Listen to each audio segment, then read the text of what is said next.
We love the Atlanta 10 here at Locked On Women's Basketball, and Natalie Heavren, who covers it as well as anybody in America, is here to talk about it. Locked On Women's Basketball starts now.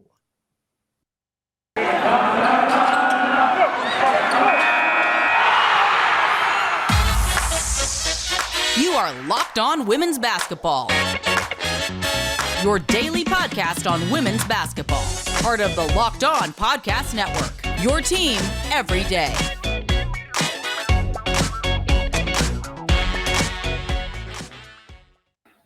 Well, hi there, and happy Thursday, everybody. I'm Howard Megdal, host and founder editor of The Next Women's Basketball Newsroom. Thank you for making Locked On Women's Basketball our weekday podcast your first listen of the day. We are free and available wherever podcasts are distributed.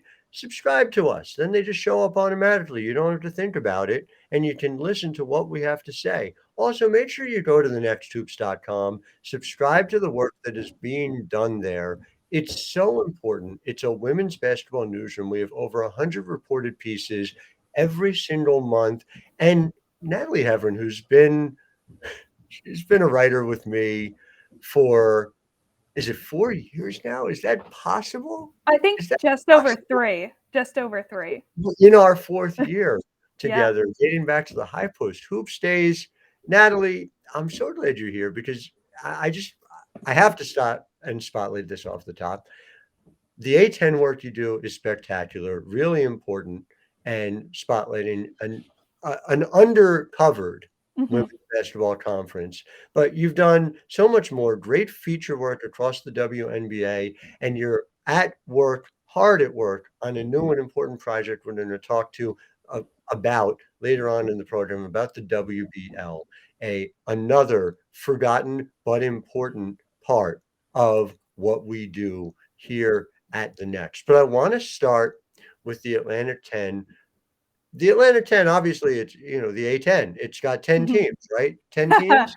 Well, in 23 days will be what I've deemed, 22 days, will be what I've deemed A15 day, which is when Loyola Chicago will be joining the A10. So that's just how it's been in my calendar since Loyola Chicago announced they'd be joining back in November. So the A10 is A14, and now it's about to be A15, but we're still going to call it the A10, even though, do we know what was the last time the Atlanta 10 had 10 teams in it? It's got to be like a long maybe time. Early, because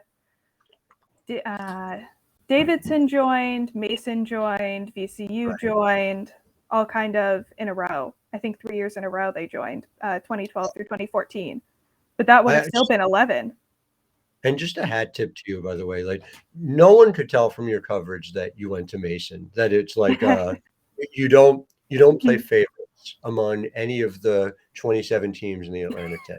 It's just a very impressive thing. But I want to talk, and this dates back to some work you did back when Loyola joined. And again, specific to women's basketball, the significance of it.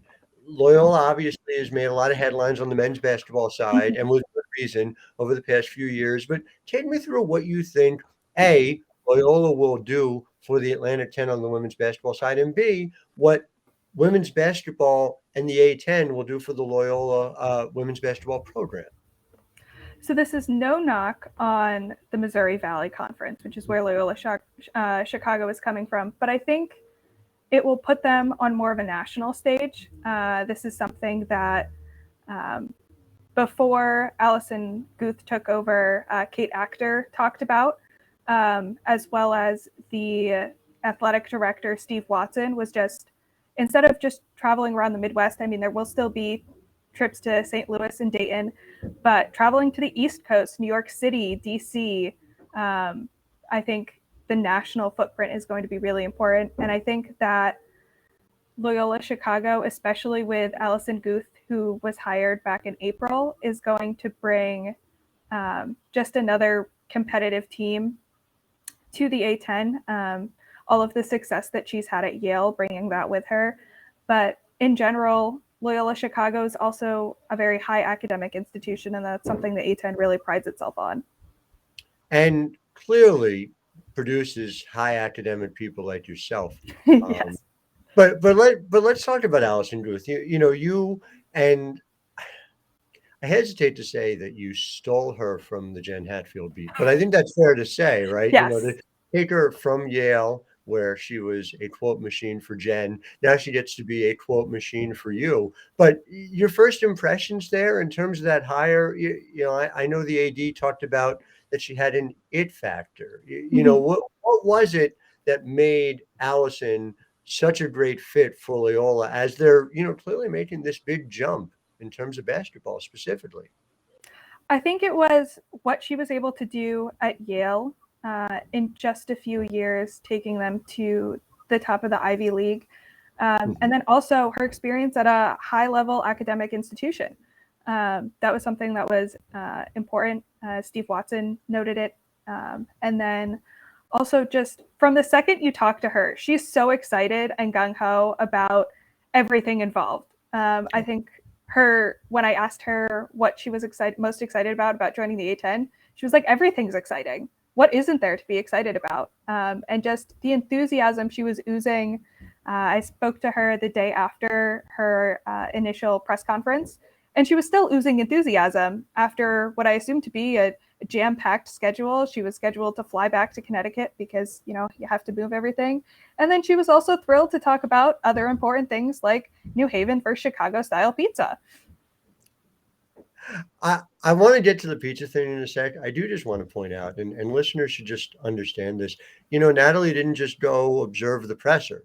She went and got a one-on-one the following day with the new head coach to be able to go further in depth. And I just, I think it's praiseworthy and it just reflects what we do over at the Next and why I think it's so important that, and your subscription funds all go to our editors, our writers, our photographers.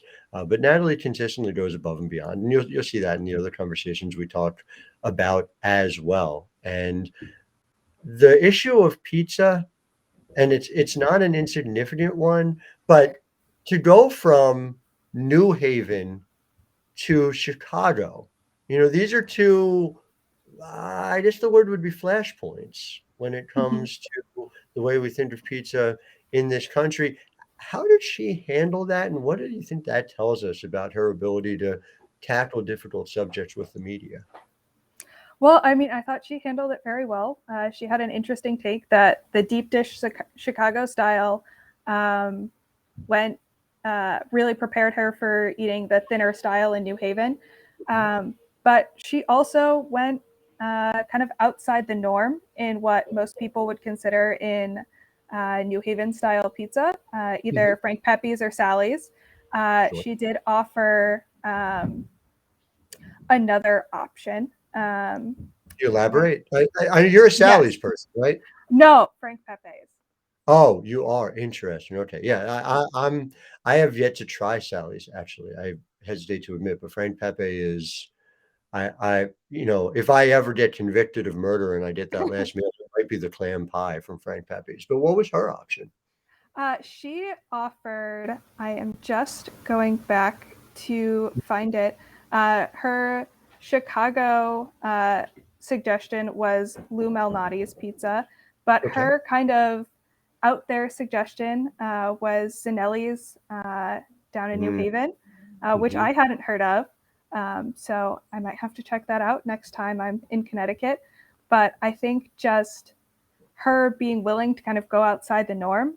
One thing she talked about at Yale was because of she couldn't exactly recruit to a style offense or defense because it's hard when you have to meet those academic criteria. So No she doubt. ran a couple of different offensive and defensive styles. So she's really versatile coming into Loyola Chicago, and she can pick and choose what she wants to do while she's there.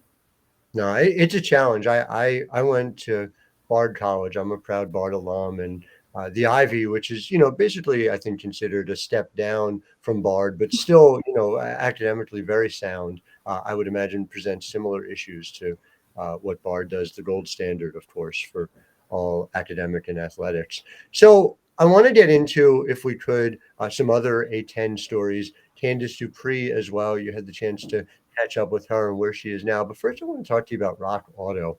With the ever increasing number of makes and models of cars, it's now impossible for your local chain auto parts store to stock all the parts you need. So, you're standing there, you're talking to the guy at the desk, and you're saying, geez, do you have this part? He's just looking online. He's just looking to order it. Well, why don't you cut out the middleman? Go to rockauto.com, and then suddenly you're able to save a ton of money on the parts that your specific car needs. It's a family business serving do-it-yourselfers for over 20 years, and it has reliably low prices on anything you could need: brake parts, tail lamps, motor oil, or even new carpeting. So go to rockauto.com and see all the parts available, right? Locked on in the How Did You Hear About Us box so they know how you heard about us. Amazing selection, reliably low prices, all the parts your car will ever need. rockauto.com. So Allison's here at Loyola Chicago, but we also saw Tamika Williams Jeter coming to Dayton. Mhm. That's a very interesting hire for me because Dayton has been, in a lot of ways, the gold standard of this conference on the women's basketball side for quite some time here. Take me through, if you could, and you wrote a terrific story. Again, go check out Natalie's archive over at thenexthoops.com. You're just going to see gold for hours, right? But what was that like, that hiring process, and what do you think it tells us about where Dayton is as a program? Well, the hiring process was quick. I think within 3 or 4 days of them talking to Tamika, they had hired her. And I think from between Shauna Green announcing that she was leaving for Illinois and Tamika's introductory press conference was a week. Yeah, it was like that. It It was was really fast. I mean, like Rutgers was like a month and a half, and Dayton, it Yeah, was still in a week, Yeah.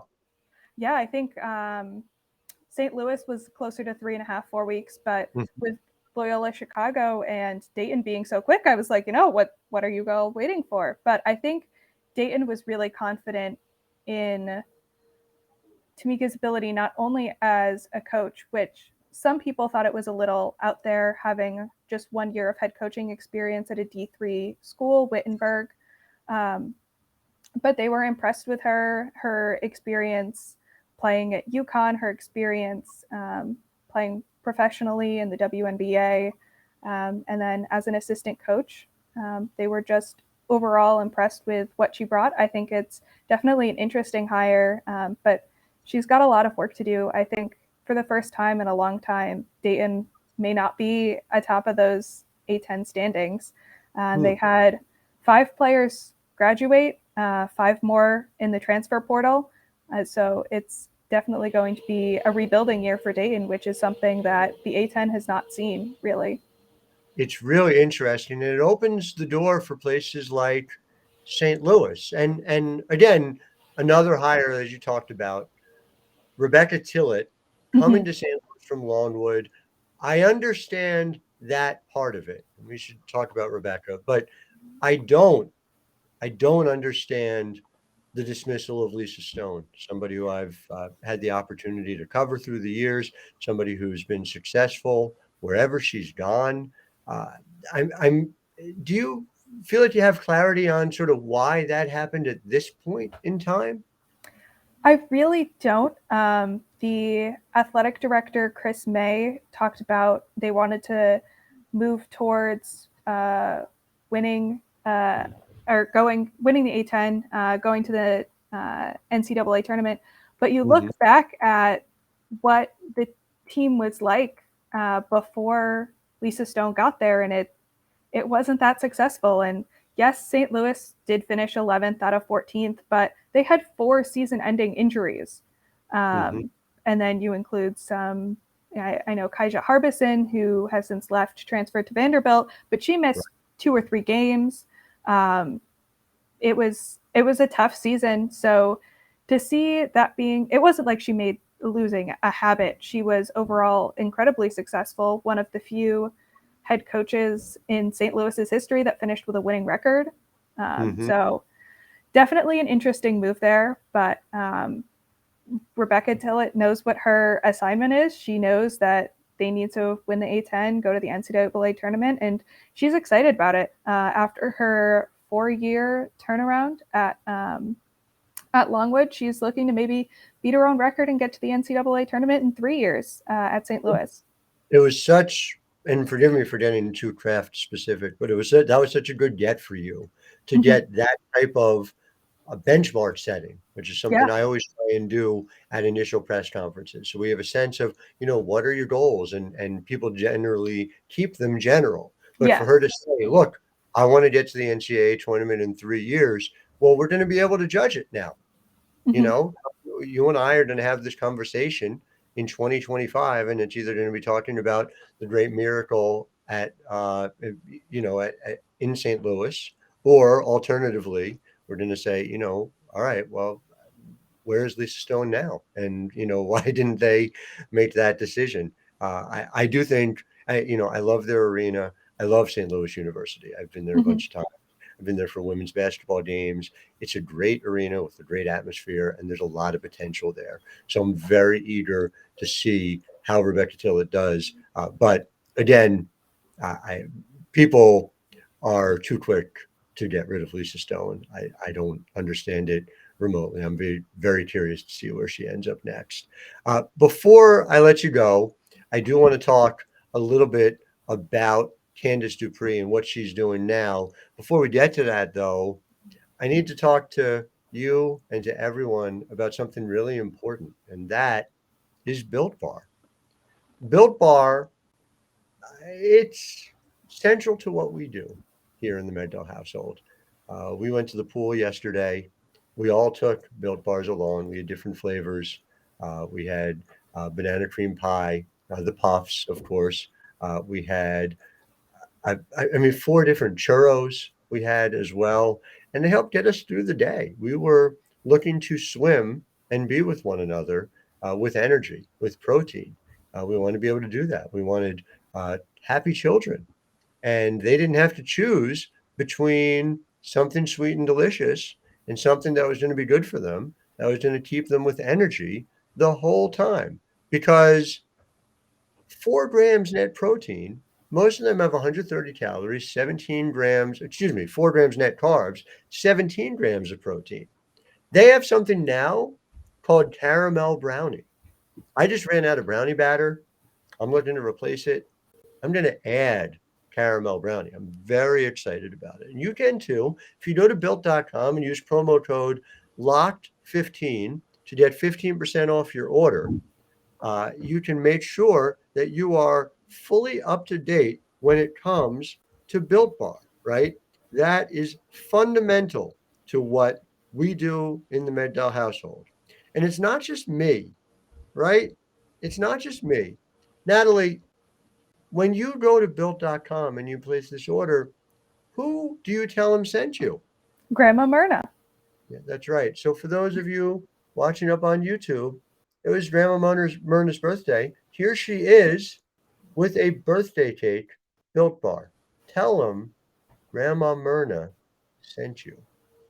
So when you look at Candice Dupree and you look at her career, I feel like it's underestimated. I was looking at the 2014 Phoenix Mercury, and that is a team that is rightly celebrated as one of the great teams in WNBA history. They won 29-5, best record we've ever seen. She actually led that team in minutes played, not Brittany Griner, not Diana Taurasi. Candice was the one who led that team. You go for win shares all time, everyone in the entire history of the WNBA, she's 22nd. 22nd. She's got more win shares in her career than Simone Augustus, than Vicki Johnson. That's the type of career she had. She's not playing this year. What is she doing now? She is participating in the NBA assistant coaches program. And I think one of the best parts of the story, and it ended up being my lead, was she didn't really see herself as a coach. After she became a mom to her 4-year-old twins, she realized she might actually have the patience for coaching. So she had her interest peaked, and then the opportunity arose for her to join the NBA assistant coaches program. And that's what she's been doing for the last couple of months. Having young children will definitely teach you what you are prepared to have patience about and not, right? So I think that's really interesting. The coaches program, I mean, it just feels like this is, and we talk, as you know, all the time at the Next about infrastructure. This is the type of infrastructure that allows for coaches to get prepared. How significant was that in what you saw being built? And how far along is it when you think about what it is looking to accomplish? I think it's been established for quite some time, but I think there's really a push going on to create more of a pipeline to get those opportunities also in the hands of WNBA players, women's basketball players. Candice is in the class with somebody that she played with her first year in the league. So I think the NBA is really pushing to continue to have more women in this program. And I think that it's been great so far for her. She actually was thrown right into the fire with the Portsmouth Invitational Tournament. And Candice noted that they actually, the players listened to her maybe even a little bit more than the other coaches because she was younger. She just finished playing with people their age. So I think that's something else that she can kind of use in the beginning of her coaching career is getting that jump start, having that relatability with players. It's really interesting to see. And again, I urge you to go to thenexthoops.com and check it out.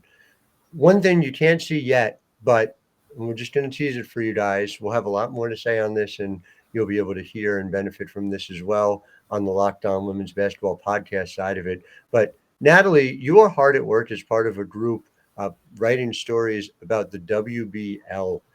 Without giving anything away, just what has it meant to you to be able to dive into these Title IX pioneering stories just over these last few weeks? It's meant the world to me. I mean, my mom is maybe 5 to 8 years younger than a lot of these women, and it's given me an opportunity to ask my mom more about her experiences with Title IX. She was on her school's first field hockey team early on in her high school's basketball team. And then I went to that same high school, so I saw my mom's name on that field hockey championship trophy. So it's really just given me an opportunity to know what to ask her, but I'm really honored just to be not only speaking to these women, but tasked with sharing their stories with everyone. It's really meant the world to me.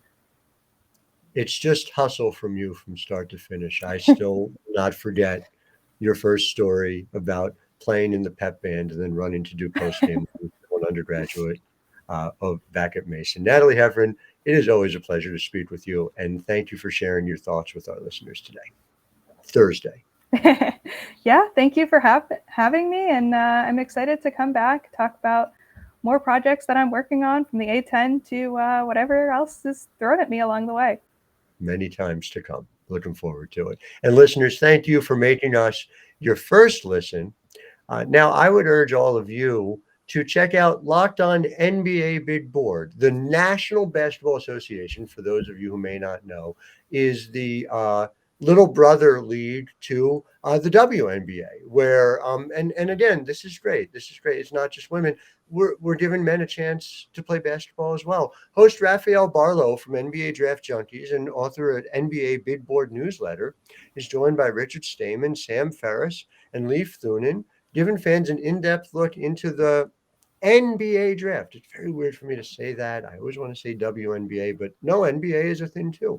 They have mock draft, player rankings, and of course, big boards. It's free and available wherever you get podcasts, just like we are at Locked On Women's Basketball. Make sure you're subscribing, and we will, of course, be back to you tomorrow. This time, tomorrow, it'll be Missy Heidrich. So definitely trading up there. Have a wonderful Thursday, everybody.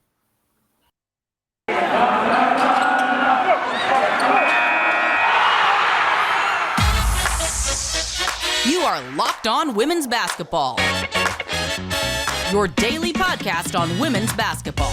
Part of the Locked On Podcast Network, your team every day.